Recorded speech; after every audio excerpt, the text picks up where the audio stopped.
എല്ലാരോടും കൂടിയാ പറയുന്നേ. ഇനി ഈ നാടകം സഹിക്കാൻ എനിക്ക് വയ്യ. കഴുത്തി കിടക്കുന്ന താലി ഇയാളുടെ മുഖത്തേക്ക് വലിച്ചെറിഞ്ഞിട്ട് ഞാനൊരു പാട് നോക്കി പോകേണ്ടതാ. പിന്നെ കരുതി എല്ലാരോടും ചോദിച്ചിട്ടാവാ അങ്ങനെ ഒരു കർമ്മമൊന്നും. ഇങ്ങനൊരു സ്ത്രീലമ്പടനായ ദുഷ്ടനെയാണല്ലോ ഈശ്വര എന്റെ തലയിൽ കെട്ടിവെച്ചത്.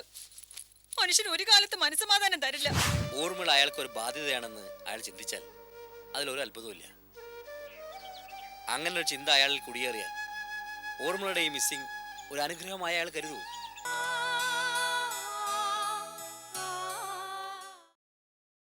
എന്നാലും അതല്ല അച്ചായ, നമ്മൾ തമ്മിൽ മുട്ടിച്ചതാരാ? രാമകൃഷ്ണേട്ടനല്ലേ? അപ്പോ രാമകൃഷ്ണേട്ടന്റെ മാനസികാവസ്ഥ നമ്മൾ കണക്കിലെടുക്കണ്ടേ? പ്ലീസ് അച്ചായ, തൽക്കാലം ഇന്നത്തെ നമ്മുടെ പ്രോഗ്രാം ക്യാൻസൽ ആക്കാം. ശരി, ആര്യയുടെ ഇഷ്ടം അതാണെങ്കിൽ അങ്ങനെ തന്നെ നടക്കട്ടെ. അല്ല, നമ്മളിനി എപ്പോഴാ കാണുക? നമുക്കിനി എപ്പോഴും കാണാന്നേ.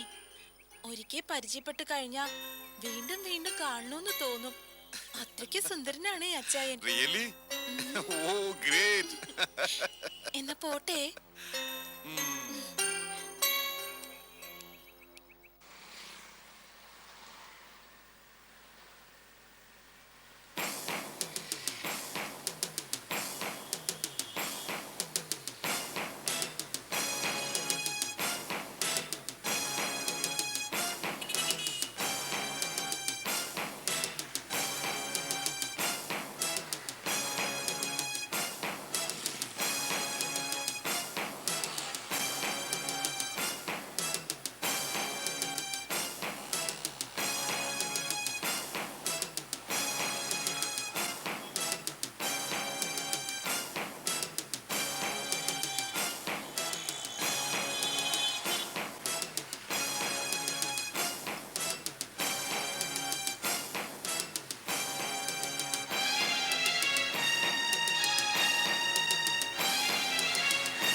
അച്ഛാ,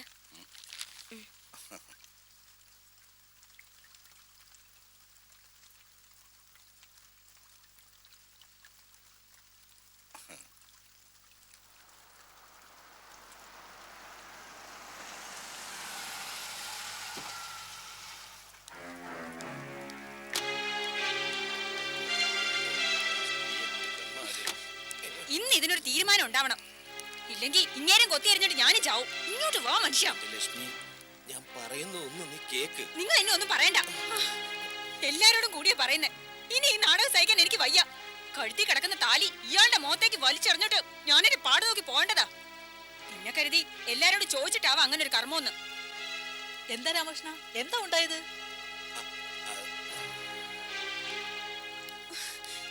പറയടോ, എന്താ സംഭവിച്ചത്? തള്ളയുടെ തന്തയുടെ മുഖത്ത് നോക്കി പറ. എന്റെ ലക്ഷ്മി, നീ വിചാരിക്കുന്ന പോലെ വേണ്ട. ഇനി സ്വയം ന്യായീകരിക്കാൻ ശ്രമിച്ചാലുണ്ടല്ലോ നിങ്ങളെ ഞാൻ.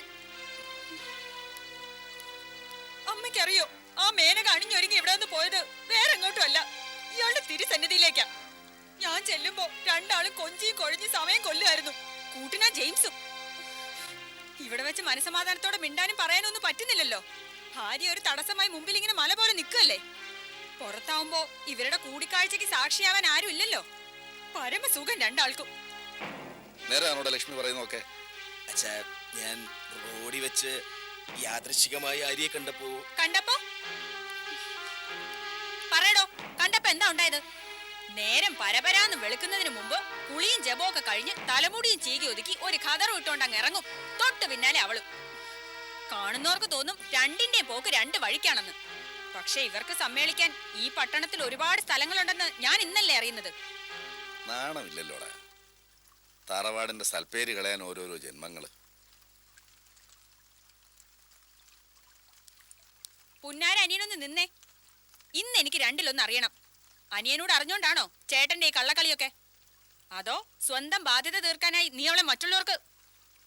വേണ്ട, എന്നെ കൊണ്ടൊന്ന് പറയിക്കണ്ട. എന്താ ഏട്ടത്തിക്ക് പറ്റിയത്? പറ്റിയതല്ല, പറ്റിച്ചതാ. നിന്റെ ബോംബെക്കാരി തിലോത്തമ്മ. ലക്ഷ്മി ചെല്ലുമ്പോഴേ നിന്റെ രാഷ്ട്രീയക്കാരെ ഏട്ടനും അവളും കൂടെ ഒന്നിച്ചൊരിടത്തിരുന്ന് സ്വറ പറഞ്ഞ് രസിക്കായിരുന്നു. നാണം കെട്ടവൻ.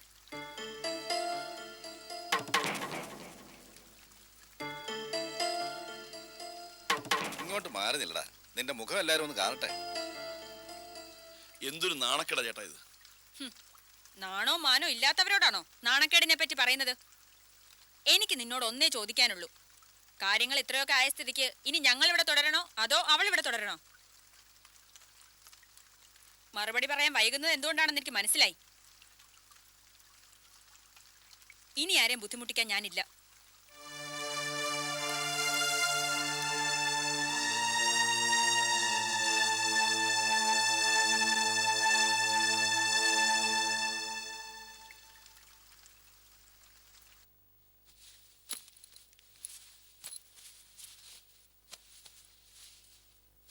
ഇങ്ങനൊരു സ്ത്രീലമ്പടനായ ദുഷ്ടനെയാണല്ലോ ഈശ്വര എന്റെ തലയിൽ കെട്ടിവെച്ചത്. മനുഷ്യന് ഒരു കാലത്ത് മനസ്സമാധാനം തരില്ല. ഭാര്യയെ കൊന്നിട്ട് ഇവനൊക്കെ ഇത്തരം കൊള്ളരുതായ്മകൾ ചെയ്ത് കൂട്ടിക്കൂടെ? മോളെ, നീ വെറുതെ എടുത്തേട്ടൻ കാണിക്കാതെ ഒന്നുകൂടെ ഒന്ന് ആലോചിച്ചിട്ട്. ഇനി എന്താ ആലോചിക്കാനാടോ? വെറുതെ ആലോചിച്ചോണ്ടിരുന്നാലേ കണ്ണടച്ച് തുറക്കുന്നതിന് മുമ്പ് താൻ അവൾക്കൊപ്പം എവിടേക്കെങ്കിലും നാട് വിട്ടങ്ങ് പോവും. അളിയനൊരുത്തം കാട്ടിത്തന്ന വഴി നല്ല നിശ്ചയമുണ്ടല്ലോ നിങ്ങൾക്ക്. ഇനി ഒരു നിമിഷം ഇവിടെ നിൽക്കാൻ പറ്റില്ല. എടുക്കേണ്ടതൊക്കെ ഞാൻ എടുത്തിട്ടുണ്ട്. ആ ഇറങ്ങാം. അല്ല ലക്ഷ്മി, എന്താ നിങ്ങൾക്കൊരു മടി? അങ്ങോട്ട് നടക്കാനല്ലേ പറഞ്ഞത്? വാ ഇങ്ങോട്ട്. പറയുന്നൊന്ന് കേക്ക് നീ. മോളെ, പോകാൻ തന്നെ തീരുമാനിച്ചോ? പോകാതെ തരമില്ലമ്മേ. എന്റെ താലി സൂക്ഷിക്കേണ്ടത് എന്റെ കടമയാ. ഇല്ലെങ്കിൽ മൃദുലയ്ക്കുണ്ടായ ഗതി എനിക്കും ഉണ്ടാവും. അമ്മേ ഒന്ന് പറ. ഇനിയും എന്തിനാ തിരിഞ്ഞു നിൽക്കുന്നത്? പോയി കാറി കയറ്. ഇങ്ങോട്ട് വരാൻ. അയ്യോ, അങ്ങോട്ട് നടക്ക്. മഴയത്ത് എന്നെ പോന്നോടി.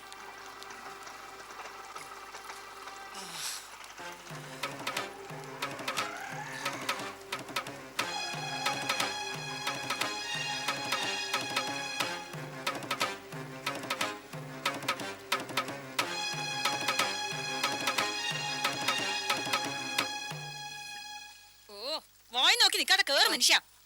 കേറി.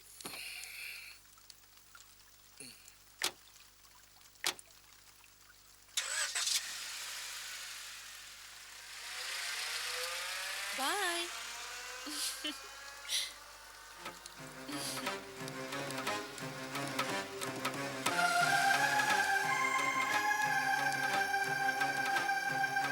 എടാ, നീ ഒറ്റ ഒരുത്തനായിരുന്നൊക്കെ കാരണം.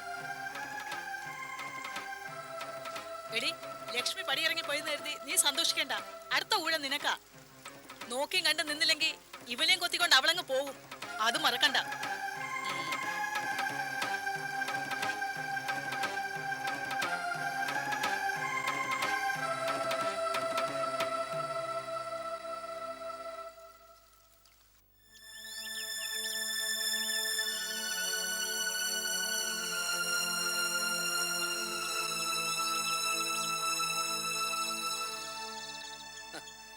താനിവിടെ വന്ന് നിൽക്കായിരുന്നു. പത്രത്തിലൊരു ഫോട്ടോ വന്നപ്പോഴേക്കും ഊർമിളാകെ മാറിപ്പോയല്ലോ. ആരോടൊന്നും മിണ്ടാതെ ഒരുതരം അജ്ഞാതവാസം. ശരിയാ ശ്യാമേട്ട, ഞാനിപ്പോൾ അജ്ഞാതവാസത്തില. പുറം ലോകം എന്നെ കാണാൻ പാടില്ല, എന്നെ തിരിച്ചറിയാൻ പാടില്ല. ശരി, പുറം ലോകത്തെ താൻ തന്നെ മുഖം കാണിക്കണ്ട എന്ന് കരുതി ഈ വീട്ടിലുള്ളവർ എന്ത് പഴച്ചു? അവരെ പോലും താനിപ്പോൾ ഫേസ് ചെയ്യുന്നില്ലല്ലോ. അമ്മയോട് പോലും സംസാരിക്കാൻ മടി കാണിക്കുന്നു. ഒന്നും മനഃപൂർവ്വമല്ല. എനിക്കാകെ ഒരു ഭയം പോലെ. ഏത് നിമിഷവും വേണു എന്നെ തേടി വരുന്നൊരു തോന്നല്. ആ തോന്നൽ ശരിയല്ല ഊർമിളെ.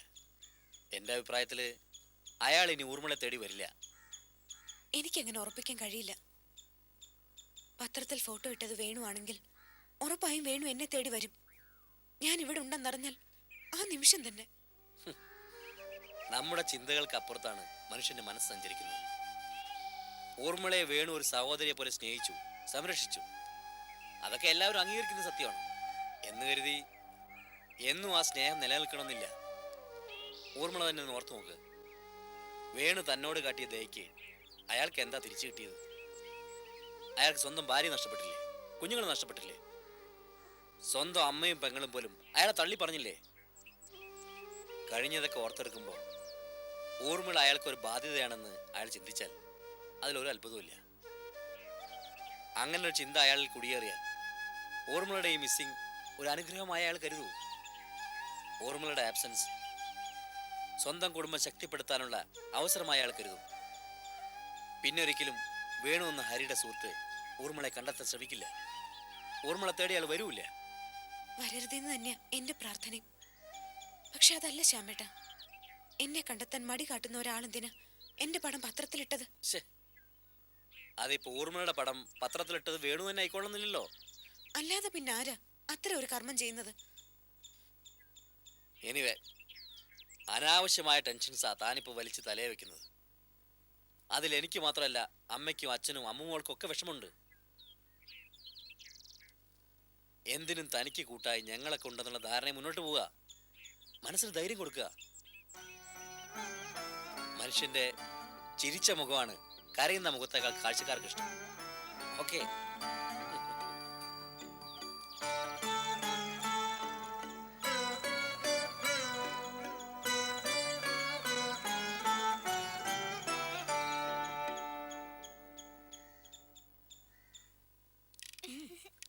ഒന്നുകൂടെ മുറുക്കി കൊടുക്ക്. കൈ കിട്ടുന്നുണ്ടോ?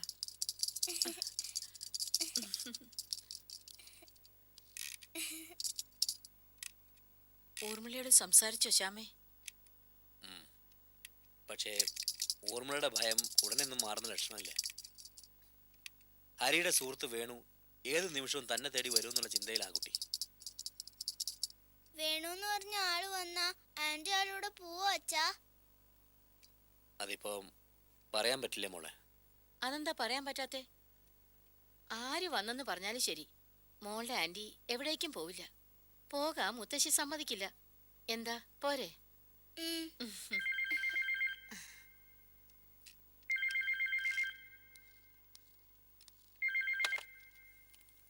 ഹലോ, ഡോക്ടർ ശ്യാമിന്റെ വീടല്ലേ? അതെ. ഈ ശബ്ദം ഓർമ്മയുണ്ടാവോ എന്തോ? ചിന്തിച്ച് സമയം കളയണ്ട. ഞാൻ ഗായത്രിയാ.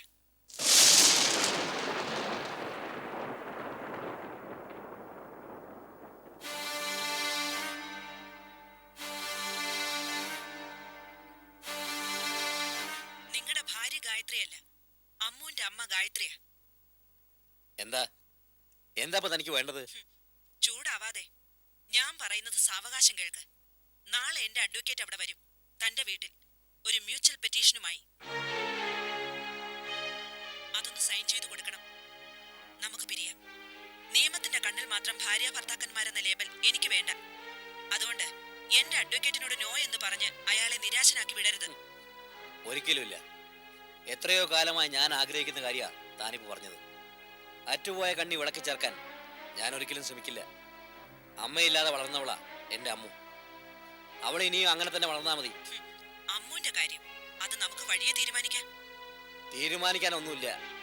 അവളുടെ കാര്യങ്ങൾ ഞങ്ങൾ തീരുമാനിച്ചിട്ടുണ്ട്.